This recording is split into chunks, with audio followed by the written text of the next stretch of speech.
Gerta përfshihet në një debat të ashpër me Gjestin dhe Rozanën, duke mos kursyer fjalët dhe ofendimet ndaj tyre.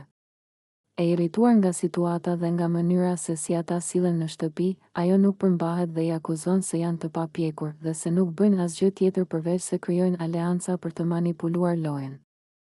Ju të dy jeni thjesht dy fëmijë të llastuar. Nuk bëni dot asgjë vetë, vetëm rrini gjithë kohës duke bërë aleanca dhe duke u marrë me thashetheme. Po kujtoni se do ja dilni kështu? Mos mendoni se nuk e shoh se çfarë loje po luani. Thot ajo e zemëruar, duke i parë me inat.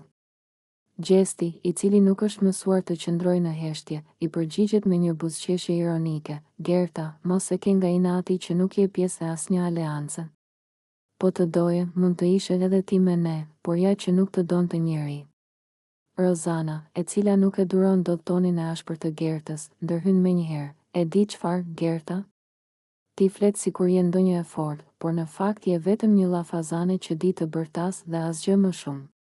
Ti po përpiqesh të përçash të gjithë këtu, vetëm e vetëm që të dukesh e rëndësishme. Gerta tund kokën e nervozuar dhe qesh me ironi.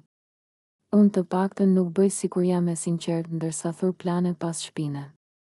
Ju të dy mendoni se jeni të zgjuar, por në fakt jeni qesharak. Gjithë ditën rrini bashkë duke kurdisur prapaskena, por më beso, loja juaj nuk do zgjas shumë. Debati vazhdon të intensifikohet me Gjestin dhe Rozanën që mundohen ta kundërshtojnë Gertën, ndërsa ajo vazhdon t'i akuzoj për lojën e tyre të dyshim. Banorët e tjerë ndjekin me kureshtje përplasjen, disa duke qeshur e disa duke pritur se si do të përfundoj kjo përballje e tensionuar.